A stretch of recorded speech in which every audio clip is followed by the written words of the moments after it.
Este es el espacio de entrevistas. WQ Digital. Lo ves, lo escuchas.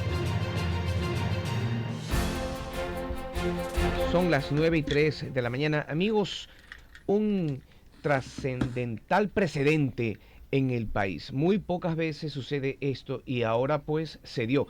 Por tanto, vamos a contarlo en la dimensión requerida.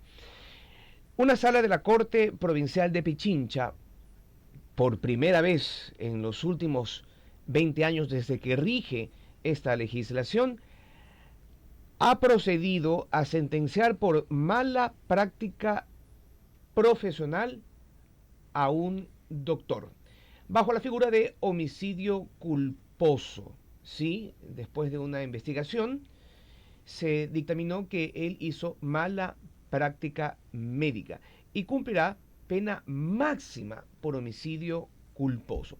¿Algunas veces tú has escuchado, Paul, una circunstancia como esta? Yo creo que es el precedente.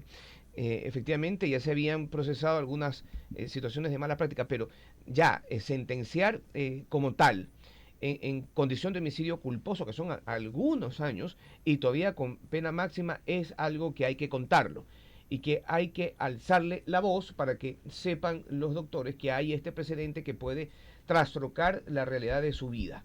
Señores, a ser excelentes en todo el sentido de la palabra, en profesiones como la de la medicina, una permanente preparación acompañada de una práctica es lo que hace excelente al profesional. Esperemos que esas consignas dentro de su vida como tal, como profesionales, no se pierdan y que todos los días se las ingenien para ser mejores.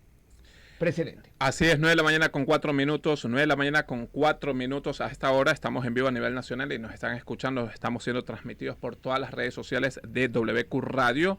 A continuación ya tenemos acá al siguiente invitado, Enrique Gómez, candidato a la presidencia por Suma, en reemplazo en su momento de Jan Topic, el candidato de 39 años, muy joven. Preséntese, ¿por qué hay que votar por usted?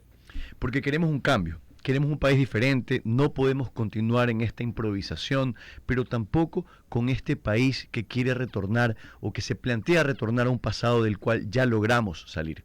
Queremos un cambio real y profundo para no tener que irnos del país.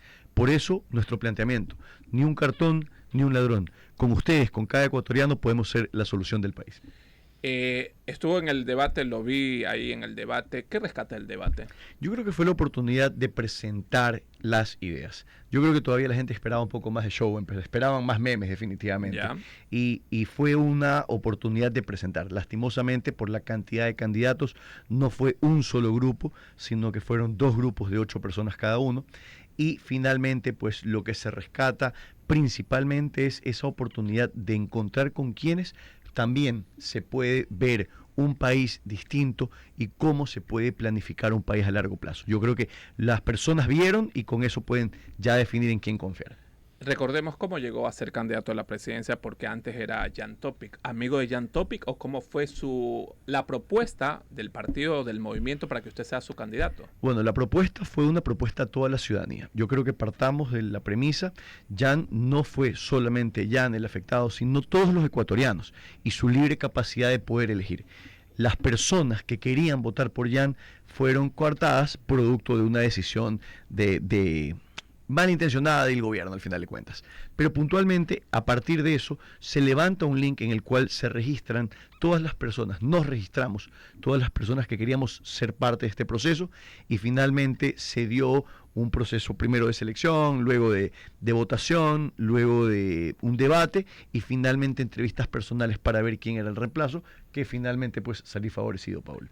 De lo que he podido leer, usted promete de ganar las elecciones, reducir los homicidios. ¿De qué forma? Nosotros hemos planteado reducir el 30% de las muertes violentas en un periodo de 17 meses. Para esto estamos haciendo una estructuración donde hablamos de bases militares en las fronteras que corten este ingreso que hoy tenemos de drogas, de armas, de dinero ilícito, así como también la fuga de combustibles.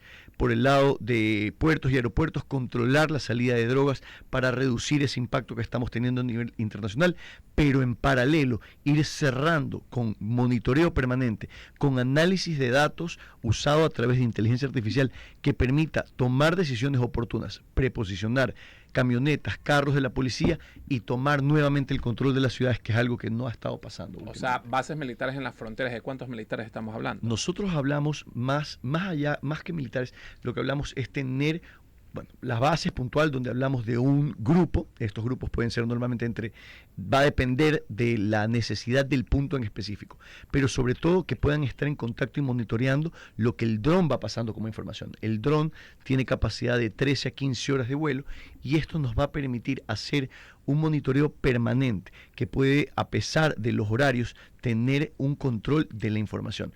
Lo que tenemos es que por los puntos fronterizos entra pues, cualquier turista, persona que quiere entrar de manera legal, pero por las haciendas estas fronterizas que están compartidas de lado y lado es donde entra todo lo ilegal. Esto tenemos que reducir ese espacio, controlar y cada vez reducir y coartarle el espacio a la libre movilidad a estos grupos delictivos. Y sería fácil porque recordemos que las Fuerzas Armadas cada vez está como que en la mira de la ciudadanía, militares corruptos, policías corruptos. ¿Se confiaría de pronto en bases militares en las fronteras para que de pronto no ingresen las armas que vienen de Perú, de Colombia, o que no ingrese la droga?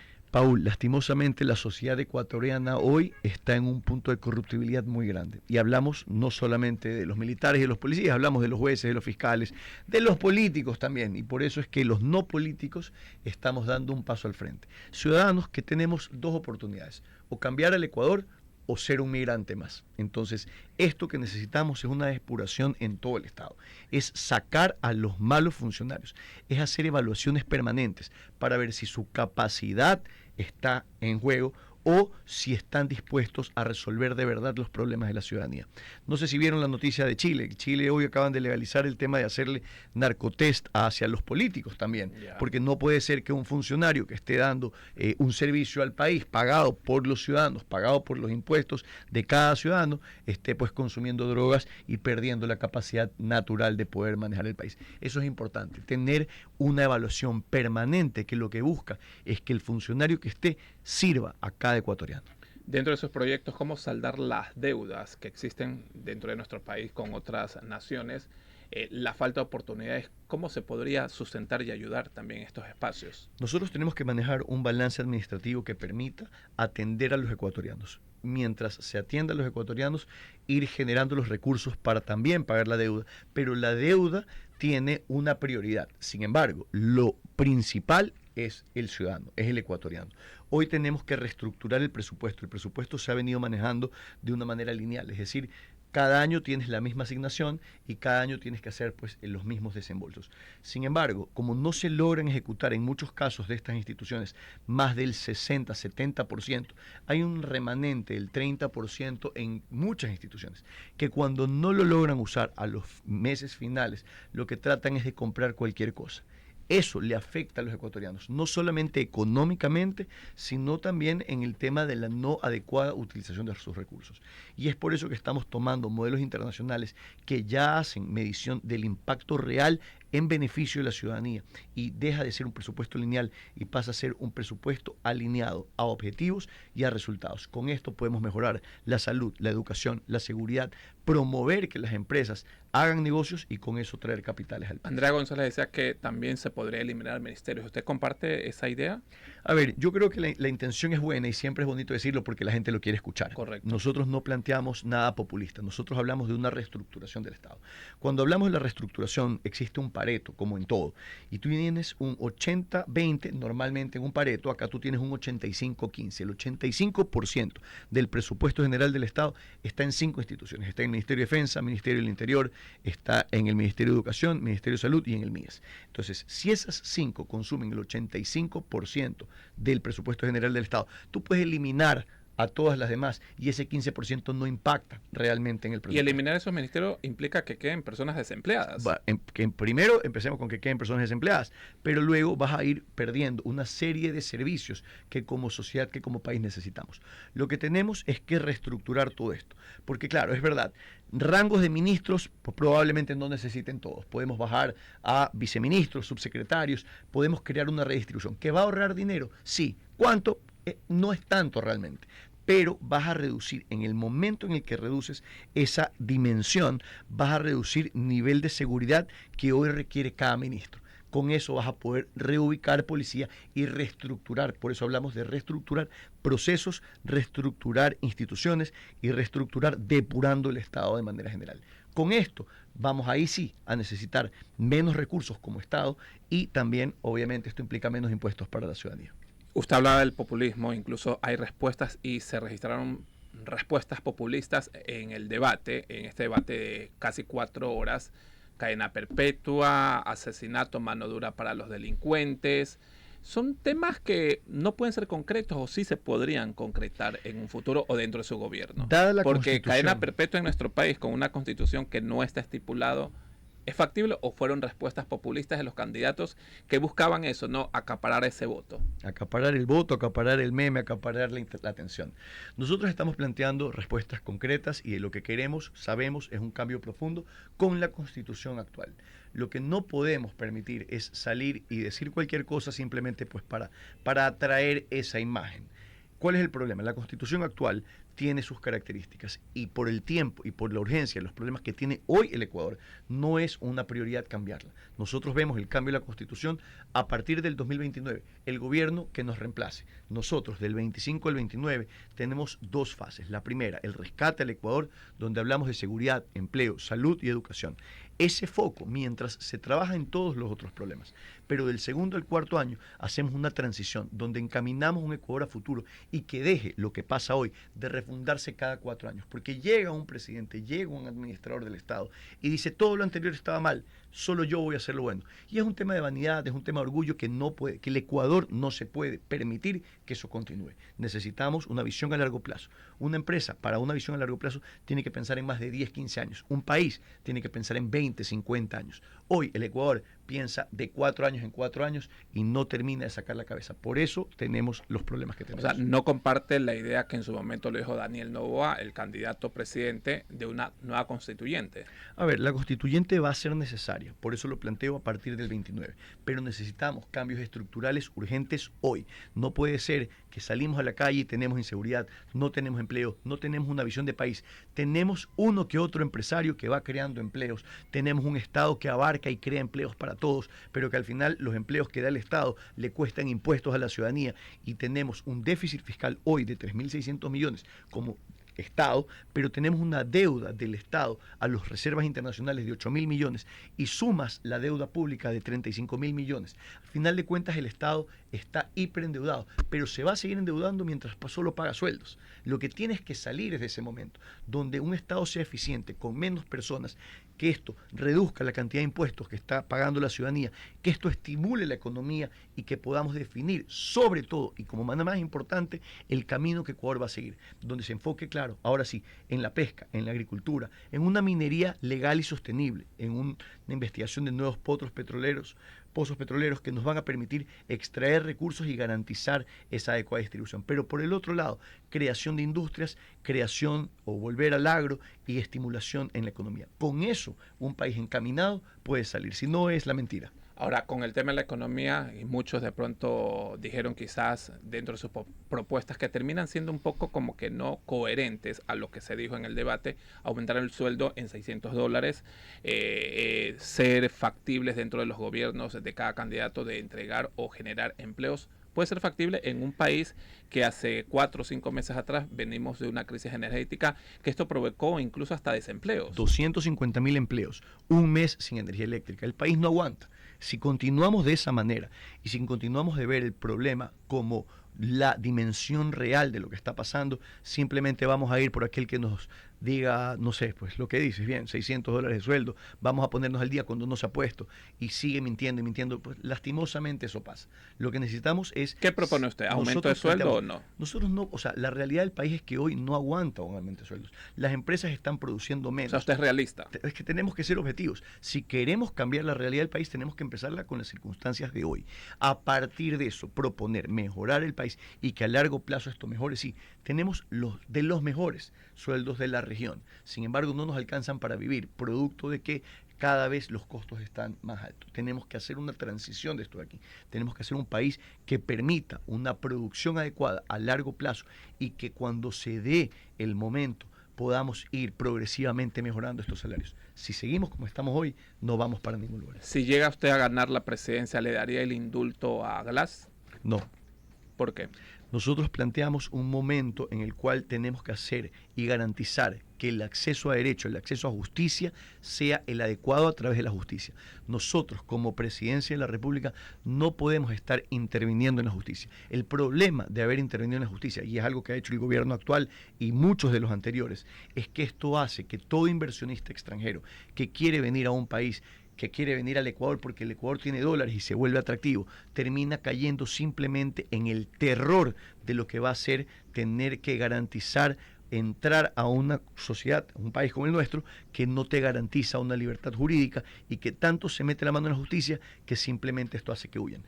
Nuestro Producto Interno Bruto está siendo impactado en el 0.5% a través de las inversiones internacionales, lo cual es nada, es irrisorio comparado al 6 que tiene 6 y 7 que tienen Perú y Colombia o al 15 que tiene Panamá.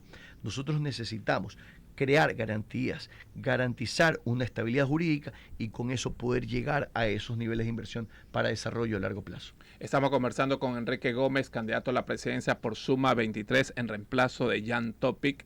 Entre las preguntas de los 3 ejes se hablaba sobre si se sanciona o no se sanciona a los niños si cometen delitos como un adulto. ¿Cuál fue su respuesta? Nosotros planteamos que para los jóvenes, a partir de 15 años en adelante, los delitos graves tienen que ser sancionados y tienen que ser sancionados como adultos, porque lastimosamente hoy lo que está es usando a nuestros niños, usando a nuestros jóvenes y adolescentes en este tipo de delitos. Del otro lado también necesitamos una transición y nosotros planteamos para eso 2 modelos. Uno, donde la educación sea hasta las 5:30 de la tarde para que los chicos puedan hacer deporte, aprender idiomas, para generar actividades extracurriculares que les permitan una vida sana, pero en paralelo darles también alimento, 3 comidas, para que con eso ellos puedan desarrollar, estimular su cerebro y estar activos para poder ver un futuro. Así también abrir la oportunidad para que puedan empezar a tener experiencias laborales, para que cuando lleguen luego, después de graduarse del colegio, a buscar un trabajo, a ingresar a un instituto técnico o a buscar una carrera universitaria, puedan tener más claro qué quieren hacer de la vida. El problema hoy es que como no hay una planificación a futuro, no hay una planificación de país, todos los chicos salen a buscar trabajo. ¿Y de qué trabajan? De lo que hay.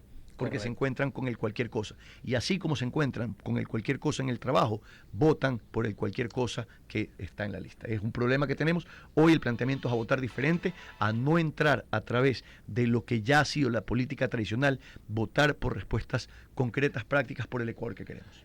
Hoy está Edmundo González, el presidente electo de Venezuela, que va a cumplir una agenda. Si usted fuera presidente, ¿reconoce a Nicolás Maduro como presidente o Edmundo González? Edmundo González es a quien la población venezolana reconoce como presidente y por tanto sería a quien nosotros reconoceríamos. Mientras sea la población la que valide a una persona, es eso el respeto justamente a sus propios derechos. ¿Enrique Gómez participó anteriormente en política o es primera vez? Es primera vez. ¿Cómo así? ¿Por qué? Porque necesitamos un cambio. Porque si es que no tenemos un cambio hoy, si no tenemos un cambio radical y profundo, probablemente sea uno más de los tantos migrantes del Ecuador. ¿Y entrando a la política no le altera la paz, la tranquilidad que de pronto usted la tenía? Sí, probablemente.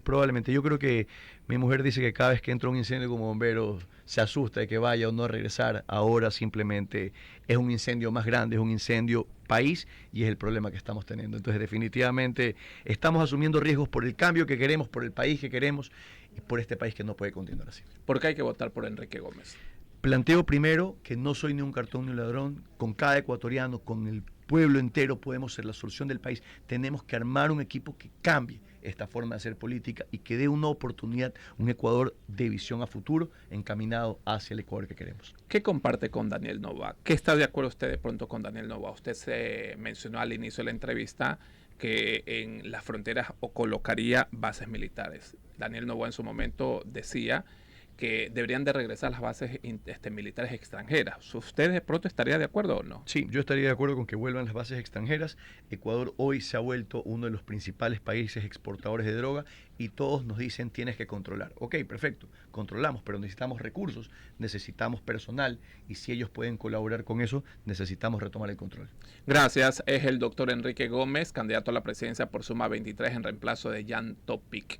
éxitos. Esperemos que si de ganar la presidencia se logren todos sus objetivos y planes. Por el país. Muchísimas gracias. Un mensaje al público que nos está escuchando. Tenemos la oportunidad de votar diferente. Tenemos la oportunidad de soñar con un Ecuador a largo plazo y eso se puede concretar con nosotros y con tu voto, por el Ecuador que queremos. Vamos a rescatar al Ecuador. Gracias, es el candidato Enrique Gómez, candidato a la presidencia por Suma 23. Éxitos. Muchísimas A gracias. esta hora, 9 de la mañana con 23 minutos, seguimos con más.